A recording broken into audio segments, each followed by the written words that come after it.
Olá, sejam muito bem-vindos mais uma vez ao podcast O Sofá Amarelo.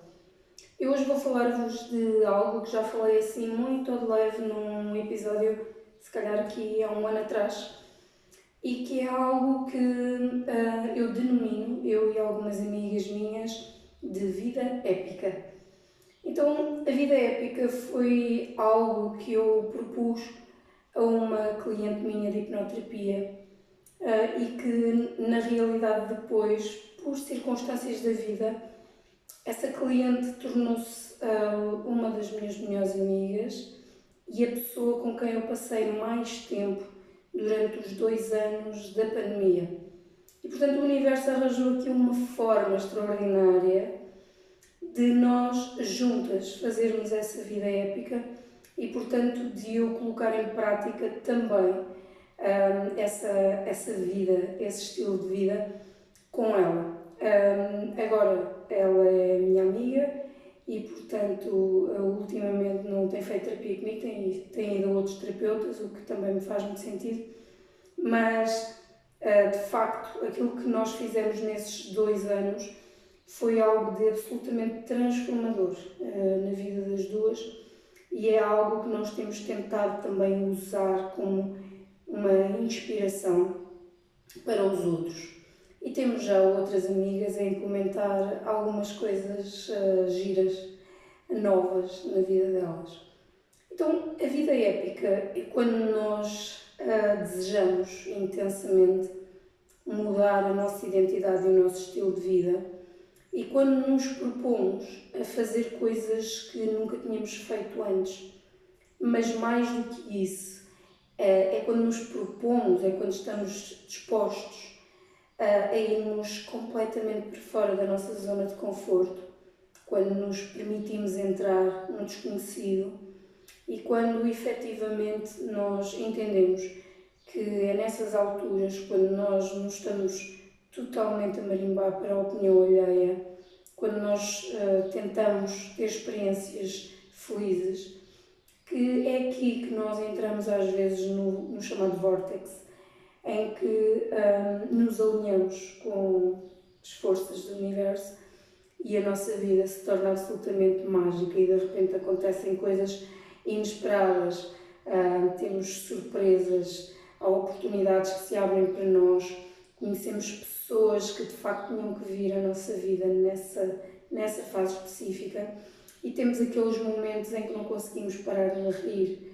temos aqueles momentos em que sentimos mesmo que a vida é absolutamente incrível e que nós temos que celebrar cada dia. E é nessas experiências valiosas que nós nos apercebemos disto. Então, como é que nós começámos isto e que exemplos é que eu vos posso dar? Eu não vos vou surpreender com nada, muito provavelmente vocês vão pensar, eu já fiz isso quando era mais nova ou mais novo, eu também já experimentei isso. Mas a questão aqui é não irem por aquilo que nós fizemos, que algumas das coisas foram a primeira vez para nós, mas por coisas que vocês nunca tenham feito e que para vocês sejam sair da zona de conforto e fazer coisas diferentes e mudar de identidade. Porque aí pode ser completamente diferente das coisas que nós fizemos, das coisas que nós experimentámos. Nós fizemos uma lista, penso eu acho que isso chegou a acontecer, ou então falámos sobre isso. E tanto havia coisas pequeninas, não é? Como, por exemplo, eu queria muito provar marshmallows. Eu já vos vou contar a história de como é que isso aconteceu. Marshmallows grelhados. E eu já vos vou contar como é que isso se manifestou na minha vida. Mas fizemos campismo selvagem, as duas sozinhas, também nunca tínhamos feito. Fomos dormir num moinho, na zona ali da Areia Branca, e também foi uma experiência muito interessante, aquele moinho é muito mágico. E fomos também, a certa altura, parar uma comunidade autossustentável sem querer, também já vos posso contar um bocadinho disso, mas também fizemos muita coisa tão simples como ir a sítios onde não íamos há muitos anos ou ir a sítios onde habitualmente não vamos. E quando eu digo sítios, tanto pode ser uma cidade como pode ser ali uma aldeia que tem um ribeiro, quer dizer, coisas simples, mas sítios diferentes, experiências diferentes, fazer coisas que em princípio não faríamos, ok? E isso às vezes era algo tão básico como ir às salinas de Rio Maior e comer uma filhós caseira com café da avó num dia de chuva e de frio, por exemplo, ok? Muito básico, mas eu lembro-me que nós entramos numa daquelas casinhas de madeira com umas cortininhas de xadrezinho, assim com uns lacinhos, e assim tudo muito acolhedor, e num dia de chuva e num dia de frio, aquele café da avó e aquela filhós foram a cena mais extraordinária que nos podiam ter dado. Então às vezes são coisas muito básicas, ok? Mas nós quando saímos de casa, o nosso objetivo era vamos fazer hoje uma coisa diferente, vamos a um sítio diferente. E portanto nós não repetimos porque eu não dia deste eu tive com uma cliente que me dizia, por exemplo, que vai muito sempre ao mesmo café, não é? Então eu dizia-lhe, não, tens que ir procurar cafés novos de que também gostes. E portanto, esta novidade, a novidade, nós vamos sempre encontrar, quando vamos a sítios novos, nós vamos encontrar sabores novos, nós vamos encontrar uma decoração nova, a música é diferente, as pessoas são outras. E isto trabalha a nossa neuroplasticidade e isto acelera o processo de manifestação de coisas novas na nossa vida. Se nós estivermos sempre ali, naquela bolha, sempre ali a andar no mesmo quarteirão, com as mesmas pessoas, a ter as mesmas experiências, com aqueles hábitos, as rotinas, não acontece nada de novo, ok? Então é muito importante nós sairmos da caixa, nós sairmos desse padrão e fazermos outras coisas e criarmos aqui uma abertura para o mundo, uma abertura para a vida, uma receptividade para as manifestações magníficas que o universo pode trazer à nossa vida. Então essa receptividade é absolutamente fundamental e nós temos que nos propor a isso. Vou-vos contar então dos marshmallows. Os marshmallows aconteceram no tal moinho que nós reservámos e para onde fomos logo a seguir um confinamento, as duas. E eu disse-lhe, desculpa, mas eu tenho que aproveitar e realizar aqui um sonho pequenino, porque eu andei a ver uma série em que a família se reunia à volta de uma fogueira na rua em frente a um lago e comiam todos marshmallows grelhados numas espetadas enormes e aquilo dava-me vontade de experimentar, ter aquela experiência. E portanto nós tínhamos um alpendre no moinho para onde nós fomos, aliás aquele moinho é muito completo e tem piscina, tem bicicletas, tem mesa de ping-pong, tem esse terraço maravilhoso, portanto aquilo tem uma série de coisas espetaculares. E nós acabámos por estar com um amigo que eu não via há muito tempo e que a minha amiga não conhecia. Fizemos 2 jantares espetaculares no terraço ao fim do dia a ver o pôr do sol e foi no fim dos jantares como sobremesa com tea lights, aquelas velinhas pequeninas em miniatura com eu acho que foram palitos ou fósforos que nós usámos para espetar os marshmallows e nós comemos finalmente marshmallows grelhados derretidos e foi absolutamente espetacular por causa da forma como improvisámos toda aquela situação dos fósforos e das velas em miniatura e foi assim que eu provei marshmallows grelhados. Se já o podia ter feito antes, claro que sim, mas é aquela experiência que nós adiamos, até porque quando eu era mais nova eu era alérgica a corantes e conservantes e os marshmallows não são propriamente a coisa mais saudável do mundo, como vocês sabem. E então eu antigamente não comia nada que fosse relacionado com gomas, com repousados, com doces, com que tivesse muitos corantes e conservantes. Hoje em dia já tolero e portanto abri ali uma exceção e foi uma experiência absolutamente incrível, assim como foi irmos andar de bicicleta pelos campos ali à volta, são terrenos de cultivo e portanto aquilo é tudo natureza e nós andámos ali no meio das flores e das plantas a andar de bicicleta em caminhos por onde não passam carros e também já não o fazíamos há muito tempo e também foi maravilhoso, assim como foi estarmos nuas na piscina do moinho, por exemplo, foi outra das experiências que nós também já tivemos e que queríamos fazer, nadar nuas no rio. Aliás, eu tenho um episódio do podcast que o título tem precisamente esta frase, vão nadar-nos no rio. É absolutamente espetacular. Também foi uma experiência incrível, nós vamos muito para praias fluviais, foi uma das coisas que começámos a fazer na pandemia com a vida épica. e ganhámos esse gosto. Somos fascinadas por praias fluviais, porque tem muito menos gente e porque dá para tomar banho mais facilmente, e apanhámos um ano em que a água estava bem quentinha, assim, inacreditavelmente quente, ok? Pronto, e outra coisa que nós fazíamos sempre muito, nós andávamos ali com a paixão do yoga, e depois acabámos por tirar o curso de yoga, lá está a vida depois dá voltas, e nós fazíamos uma espécie de parkour yoga, em que íamos a sítios diferentes e depois fazíamos posturas de yoga em sítios assim um bocadinho inusitados, e tentávamos fazer assim umas posturas que ficassem giras na fotografia. Às vezes fazíamos time-lapses também a praticar yoga em sítios que achávamos bonitos ou carismáticos, e então temos fotografias. Ainda um dia destes passámos numa zona, íamos para uma praia fluvial e passámos por um sítio que tinha lá um carro de ferro velho, mas daqueles assim vintage, vermelho, mas muito velho, não é? E o carro estava ali parado, tipo peça de ferro velho. E nós, há 2 anos atrás, parámos lá e eu fiz uma postura de yoga no tejadilho do carro, e aquilo deu uma foto absolutamente espetacular, e essas memórias ficam connosco. A questão do campismo selvagem foi outra coisa que nós pusemos na lista. Nós queríamos experimentar fazer campismo selvagem, queríamos perder esse medo, e acabámos por ir para a barragem de Montargil, e como estávamos um bocadinho com medo, nós montámos a tenda ao lado de 2 caravanas, 2 autocaravanas, porque sentimos que assim não estávamos totalmente isoladas e sozinhas e que estaríamos mais protegidas. É óbvio que aquilo foi um fartote, uma comédia pegada, porque nós demorámos o dobro do tempo a montar a tenda daquilo que seria se calhar normal, porque também nunca tínhamos montado uma tenda sozinhas. Eu, por exemplo, tenho 2 irmãos mais velhos e, portanto, quando havia tendas para montar, eram sempre eles a montar, ou então o namorado, e eu ajudava, mas tipo, não me preocupava muito com o assunto. Agora, nós chegámos ali, aquela tenda não é muito simples, nem muito intuitiva, tem um manual de instruções.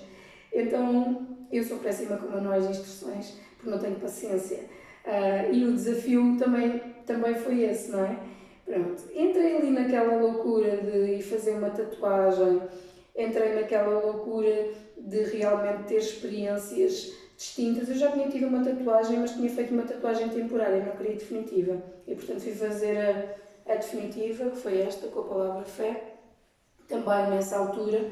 E portanto aqueles 2 anos que nós tivemos perante uma pandemia, em vez de serem 2 anos com coisas menos boas, nós temos experiências absolutamente incríveis que tivemos ali entre confinamentos, nos intervalos, e todos os dias inventávamos coisas novas para fazer. Algumas ainda estão por fazer, a lista vai longa. Entretanto juntaram-se 2 amigas e esta vida épica multiplicou-se, não é? E entretanto já fomos as 4 também para um chalé de madeira no inverno, e depois já fomos as 4 para um spot em que o alojamento, portanto aquilo eram depósitos de vinho ali na zona do Cadaval, que foram transformados num alojamento. As camas são todas concorrentes e portanto elas não estão no chão, elas estão suspensas, e nós achámos isso giro também. Aliás, mesmo no sítio onde tomamos o pequeno almoço, as mesas e os bancos também são suspensos concorrentes, e a dona daquele espaço é a pessoa mais criativa, mais incrível que eu conheci até hoje. Viemos lá super inspiradas todas, e de facto contagiar os outros com estas experiências e fazê-los querer sair do conforto e experimentar coisas novas é realmente maravilhoso. E a nossa vida também se transformou com base nisso, porque a nossa energia mudou, não é? E há um certo magnetismo nesta alegria que nós fomos criando, e isso é algo que é impagável, não tem preço, não é? Portanto, nós não conseguimos sequer quantificar o valor daquilo que criámos em nós e dessas experiências tão positivas que se manifestaram na nossa vida. Por exemplo, nós fazíamos muito uma coisa que era a fotografia terapêutica, que era uma coisa que eu andava a trabalhar naquela altura, e fotografávamos uma à outra e às vezes despidas na natureza, fizemos isso algumas vezes. E ela tirou-me uma fotografia, portanto ela foi a clicker, eu idealizei a foto e foi ela que clicou, digamos, até que ela tinha que estar do outro lado do riacho e eu estava despida, portanto, da cintura para baixo, completamente nua e estava com um buquê de flores brancas, flores silvestres, aqui à frente da zona erógena, por assim dizer. E essa fotografia uma amiga minha viu, uma amiga que era artista e que ia ter uma exposição com outros artistas, e veio-me convidar para expor essa fotografia. Eu disse, mas nem sequer fui eu a tirar essa fotografia, eu estou nessa fotografia e tive uma clicker. E ela disse, não há problema, porque eu tive a falar com a pessoa que está a fazer a curadoria da exposição, que é a dona da galeria, e ela convidou-te a expor outras duas fotografias de natureza e escolheu.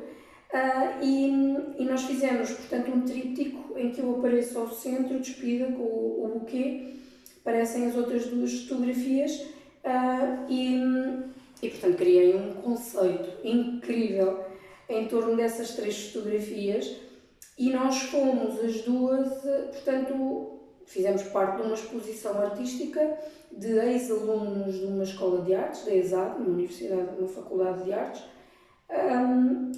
e aquilo foi tudo também muito fora da caixa e muito inesperado, aquilo surgiu supostamente do nada. Para a minha amiga foi a primeira vez que entrou numa exposição como artista. Ela tinha tirado o curso de fotografia comigo há pouco tempo, portanto foi tipo, uou, eu estou como artista. Ela teve que dar a biografia dela e ela era a artista principal, porque a melhor foto das três era aquela em que eu entrava e que ela tinha tirado, não é? Aqueles 2 anos foram um vórtice, entendem? Não foi uma semana, foram 2 anos com intermitência de vez em quando. Nós entrávamos aqui numa vida incrível em que aconteciam coisas absolutamente extraordinárias, inacreditáveis. Se calhar as outras pessoas pensavam, estas duas têm muita sorte, a vida delas é magnífica, uau, que cenas incríveis que elas andam a fazer. Então enlouqueceram, elas duas enlouqueceram. Elas não são nada daquilo que eram, elas não eram nada assim. Tipo, elas agora fazem coisas muito, muito parvas. Nós não estávamos nem aí. Aí é que está a questão.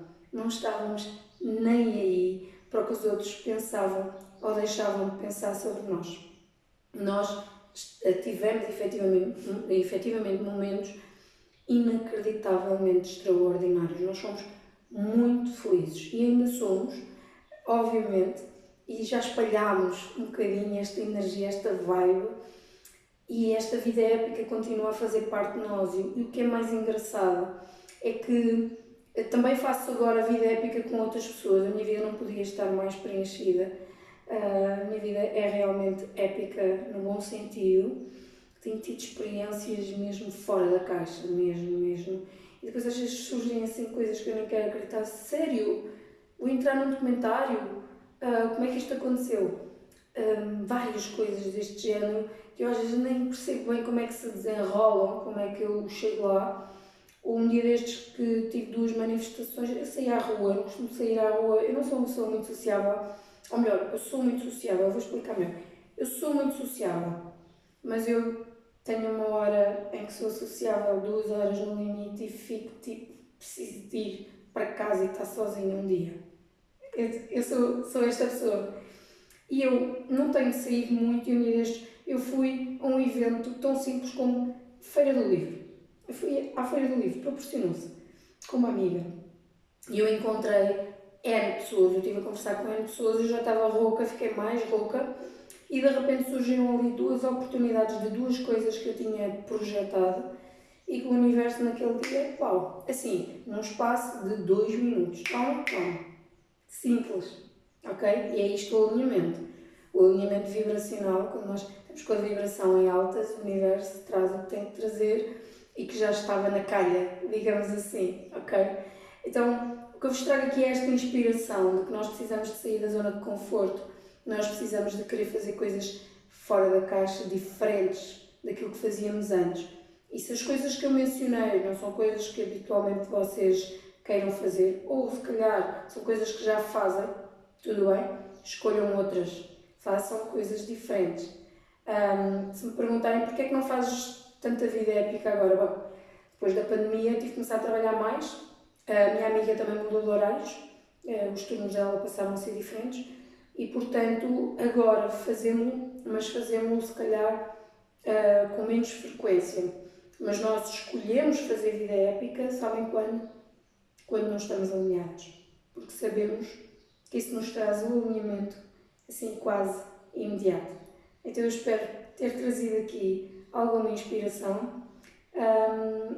A situação da comunidade autossustentável, só para terminar, eu reservei um alojamento para depois de um retiro, porque nós fazemos retiros as duas. Ela vai também como terapeuta, eu estou como facilitadora e ela faz massagens às pessoas no retiro para que haja ali uma mudança de frequência cerebral e para que as pessoas possam relaxar verdadeiramente antes de começarem a receber informação. E nós, depois de um retiro, costumamos sentir que precisamos de relaxar, precisamos de limpar a nossa energia e às vezes, quando podemos, vamos sozinhas para qualquer lado, também para sítios novos. E eu reservei um alojamento, uma tenda de glamping, que era tipo fazer uma coisa diferente outra vez. Só que eu não li nada sobre aquilo. E portanto nós saímos do retiro e fomos diretas para lá, na zona de Santiago do Cacém. Fiz depois um projeto documental sobre aquela comunidade, porque eu estava com a minha máquina fotográfica e não resisti. Eles autorizaram, portanto é tudo legal, está tudo ok. Mas foi incrível porquê? Porque eram só estrangeiros e, portanto, são mesmo uma comunidade autossustentável, vivem ali em permanência e, portanto, a água, a luz, é tudo produzido ali, eles têm essa autonomia, essa independência, têm um estilo de vida muito saudável, tudo o que comem é da sua própria horta.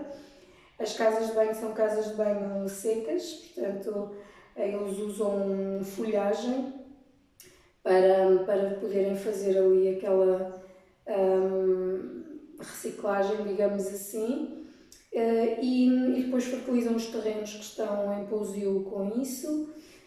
E portanto eles são, na maioria dos casos, alemães, mas já há ali outras nacionalidades. Cada um depois tem a sua tiny house, a sua caravana ou a sua casa. Há ali pelo menos uma casa do criador do projeto. Os outros têm outro tipo de casinhas e de alojamento. E depois tem uma zona principal onde tem uma cozinha comunitária, que tem uma mercearia onde as pessoas podem buscar os produtos, e eu e a minha amiga acabámos por, portanto, convenceram-nos basicamente, não vão jantar fora, não vão almoçar fora, comprem os produtos aqui da nossa horta e cozinhem aqui na nossa cozinha comunitária e entrem neste espírito desta comunidade. E foi das experiências mais maravilhosas que nós tivemos na vida. Às vezes há alguns tabus e mitos em relação a estas comunidades, vamos esquecer isso tudo. Ainda bem que nós fomos lá parar sem querer.